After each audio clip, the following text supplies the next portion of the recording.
Recently, there has been a continued shakeup in China's financial sector, with several high-profile figures under investigation or removed from their positions. Industry insiders say these individuals are linked to the financial interests of powerful elites within the Chinese Communist Party, and their involvement concerns the personal interest of top CCP officials. These developments signal a sense of impending crisis. According to a report from Caixin on October 30th, the current chairman of China International Capital Corporation, CICC, Shan Junbao, has been out of contact for over a week. His phone is unanswered, and no one is responding to his WeChat or text messages. Sources say Shan was taken away by authorities about a week ago. San Junbao joined CICC's management in 2021 and became the legal representative in August 2022. Earlier this year, veteran CICC figures Ding Wei and former President Xiao Feng were also placed under investigation. On September 6, Yi Huiman, the former chairman of the China Securities Regulatory Commission, was officially removed from his post. Sources reveal that Yi's son, Yi Chenyang, is a rising star at CICC. Due to the investigation into his father, Yi Chengyang was also taken by relevant authorities. CICC has long been seen as a financial stronghold for CCP elites, such as former Premier Zhu Rongji and former Vice President Wang Qishan.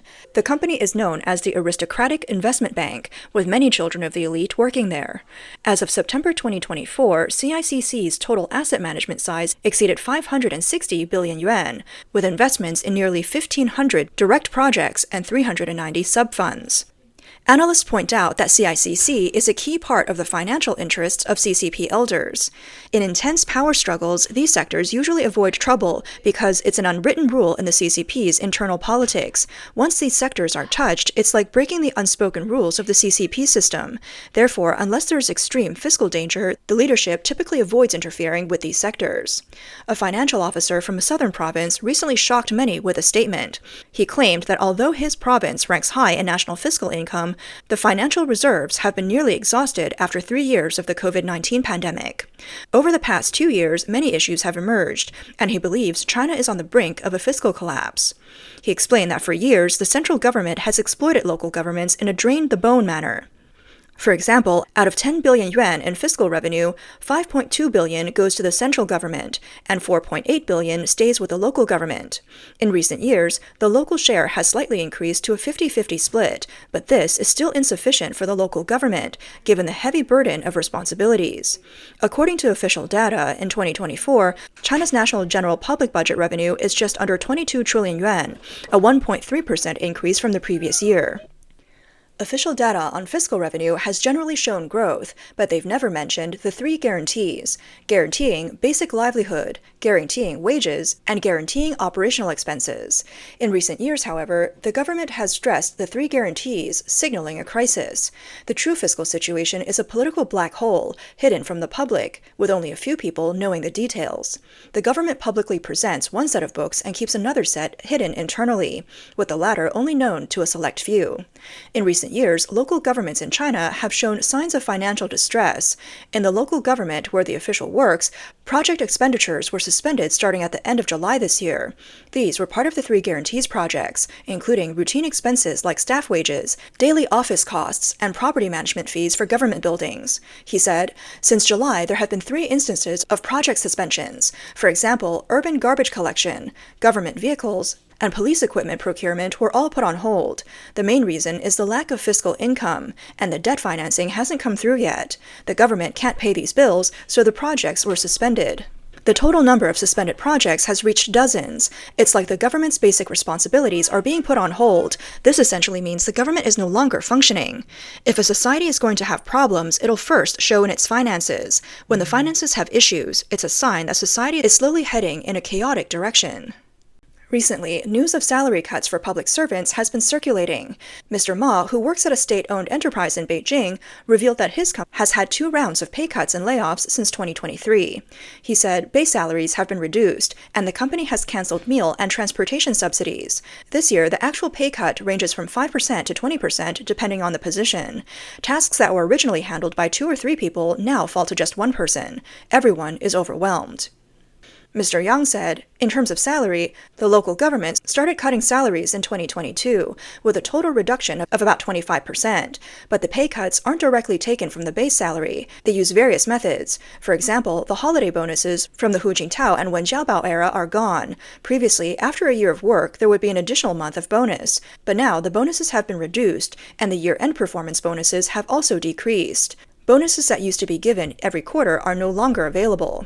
China's so-called economic growth in the past was like draining a pond to catch fish. It was unsustainable. The physical health and living conditions of Chinese people were sacrificed for the huge profits of the Communist Party. The CCP knows that this system can't last, so officials try every possible way to grab money, while the finances keep tightening. He gave an example of a town's Science and Technology Innovation Center, which is in debt by 30 billion yuan. A lot of buildings were built, but in reality only 1 billion yuan was needed. The remaining 29 billion yuan went into the pockets of corrupt officials. He said, every town and street needs to set up a science and innovation center. Isn't that ridiculous? Where do these innovation capabilities come from? Even if there were such capabilities, there wouldn't need to be so many centers. It's just a method used by the CCP to boost real estate. Similar incidents have occurred in Guangzhou. On July 15th this year, multiple Chinese media outlets reported that the Bay Area Zhihui Garden project near Chentian Garden in Baiyun District was built in just 80 days, with 7 buildings constructed, but within just a few days they were all demolished. This project was once listed as a key district project for state-owned enterprises in the science and technology sector. Regarding the demolition of these buildings, the Baiyun District government only stated that the buildings were demolished because they didn't complete the necessary paperwork. These are just vanity projects that were demolished, resulting in huge waste. Recently, the CCP's People Daily published a series of articles, one of which shamelessly stated, "We can't deny the overall economic situation just because some business entities are struggling. We shouldn't focus on individual trees and miss the forest." Mr. Yang commented, "Most people feel the economy is bad, so there must be problems. For us technical bureaucrats, we also have concerns. After being in the bureaucratic system for many years, we've lost our professional knowledge and various skills. If we suddenly lose our jobs, we don't even know what to do. Now, college graduates can't find a way out, and middle-aged people have even fewer options." He said, the government's investments now rely on borrowing, continuously issuing bonds. Once the debt reaches a certain scale, it will inevitably collapse. It's just a matter of time. Going forward, the CCP may reduce the income of grassroots public servants and village officials, funneling money into surveillance to maintain basic stability, especially by investing in the military to ensure suppression. Currently, the CCP's control over officials is getting tighter. It's reported that if you discuss the current political and economic situation in WeChat groups, especially express dissatisfaction with Xi Jinping's policies, even if you use coded language, it is still not acceptable. Using euphemisms will also lead to being summoned for questioning. Mr. Yang continued, "Every organization has online commentators, or the 50-cent army. They monitor the internal environment. Colleagues watch each other, and if they spot any signs or warnings, they immediately report them to the party secretary. The current situation is very similar to the late Ming Dynasty under Emperor Chongzhen, where multiple crises broke out, political, military, and most importantly, fiscal crises. This can lead to a social crisis. 2026 will definitely be more difficult than 2025, with the situation becoming more dire. Many bloggers are discussing China's economic difficulties, warning, prepare to tighten your belts and endure tough times. Meanwhile, the CCP's official line continues to sing the same old tune about economic optimism." In response, Mr. Yang said, "The worsening economy in China is a trend and an inevitable rule. If the current situation continues, a financial crisis among the Chinese people is certain to explode. And as for how to minimize wealth losses," he said, "don't keep all your money in the bank. It's unreliable. The RMB will eventually become worthless, so exchange some for US dollars and keep it on hand. That way, if something like the collapse of the Soviet Union happens, you can minimize your losses. The fiscal crisis has already erupted, not just about to erupt, it's already happening." In recent years, people have had trouble withdrawing money from Chinese banks. Reports of missing deposits from rural banks have been constantly circulating, warning that a banking crisis is looming, but everything seems to remain unchanged. However, what's bound to happen will eventually come. Experts have used data to sketch a horrifying picture, indicating that China's banking system is on the brink of collapse.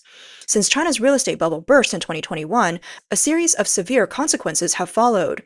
Major real estate companies have repeatedly gone under, and local government debt platforms have also fallen one after another. The debt storm has wreaked havoc across the country, leading to large-scale bankruptcies among upstream and downstream companies in the real estate industry, triggering massive unemployment and defaults. All of these chaotic events will eventually focus on the banks, as the debt storm is essentially a cash storm for the banks. In theory, banks will inevitably suffer heavy losses due to the economic turbulence. Whether large or small, banks will face severe cash flow difficulties, and many banks will experience a cash flow breakdown. However, from the surface, China's banking industry seems to not have been heavily impacted. Over the past 2 years, the biggest event in the banking sector was the wave of mergers in rural commercial banks. There have been more than 500 merger cases, and it seems that only small and micro-rural banks have been affected by the economic downturn.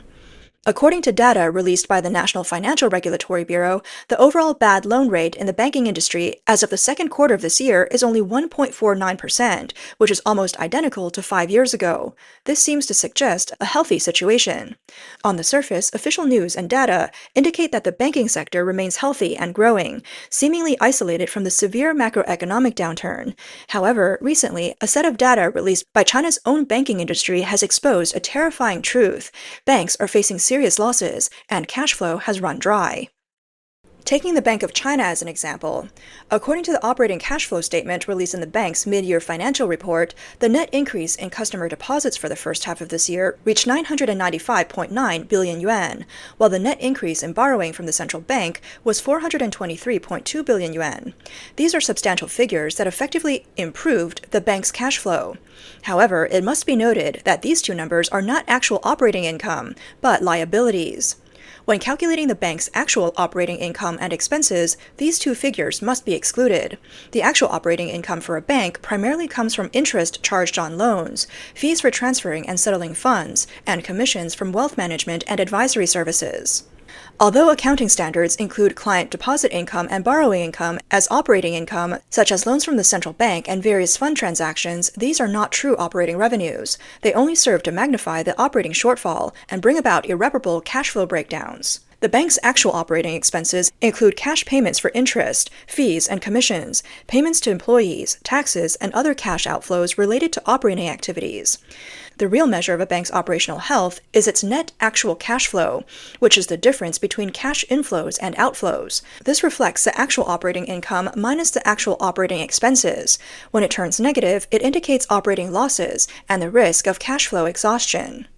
According to a tracking table of actual operating cash flows from the 6 major banks, only the Bank of China, which has foreign exchange settlement as its main business, is slightly better off, with a net cash flow of about 10 billion yuan. The other 5 major banks are all in a severe negative position. In the first half of this year, the Commercial Bank of China lost 102.5 billion yuan, while the China Construction Bank lost 91.3 billion yuan, reaching a point of near collapse. It must be explained that in the first half of 2024, ICBC lost 59.3 billion yuan. However, for the entire year, its cash flow remained positive at 143.2 billion yuan. This is because, for banks, the largest operating expense is deposit interest. To make up for the operational shortfall, starting July 25th of last year, major banks began reducing deposit interest rates and again cut rates on October 18th. But despite these reductions, the banks still couldn't bear the burden and once again lowered rates on May 20th this year. With 3 consecutive cuts, the interest rate for savings accounts has dropped from 0.2% to 0.05%, nearly zero. The 1-year fixed deposit rate has also dropped from 1.45% to 0.95%. However, even with these drastic reductions, the problem of collective operational shortfalls in the 6 major banks remains unresolved. They're still operating below the survival line, with no hope of recovery. If we consolidate the actual operating data from the 6 major banks, assuming they are all part of the same bank, the data trend becomes much clearer. After consolidation, it is evident that in 2020, the 6 major banks reached a peak with a net cash flow of 1.4 trillion yuan. However, following the collapse of the real estate bubble, this figure began to struggle downward. By 2023, it had collapsed to 776.8 billion yuan. In 2024, despite various interest rate cuts, it continued to drop to 390 billion yuan. In the first half of 2025, it fell further to a negative value of negative 372.8 billion yuan.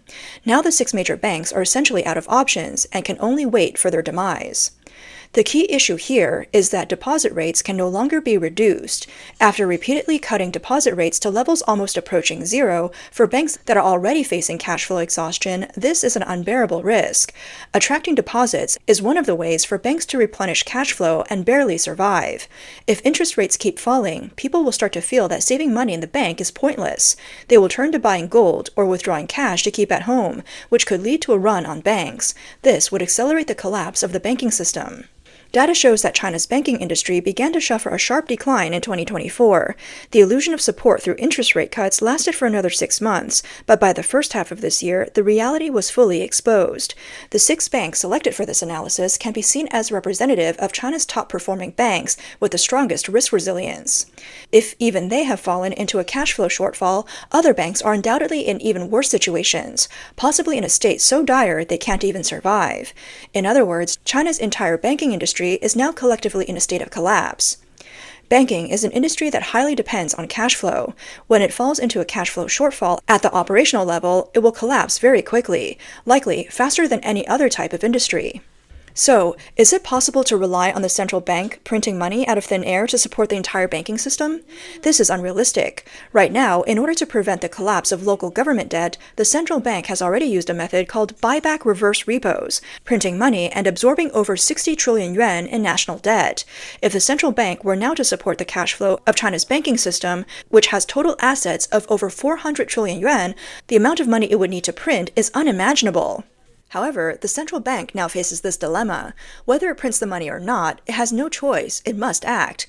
This is the situation that China's economy is currently facing. So, what will happen in the end? One can imagine that the RMB will eventually become worthless. Analysts say that the CCP authorities are no longer concerned with face saving. They're continuously urging the public to tighten their belts. However, projects related to government corruption will not stop, and even vanity projects that have been built and torn down will continue to be unaffected. Some areas may become even more extreme. This is because local officials who hold power are well aware that the CCP's collapse is imminent. After many years of slowly amassing power, they know that they will not have time to grab money when the system falls apart. They understand that the RMB will eventually become worthless, so as long as there's still an opportunity, they will take risks. The Chinese Communist Party is also likely to break its internal rules in a desperate attempt to survive, ultimately leading to a violent collapse amid fierce internal power struggles.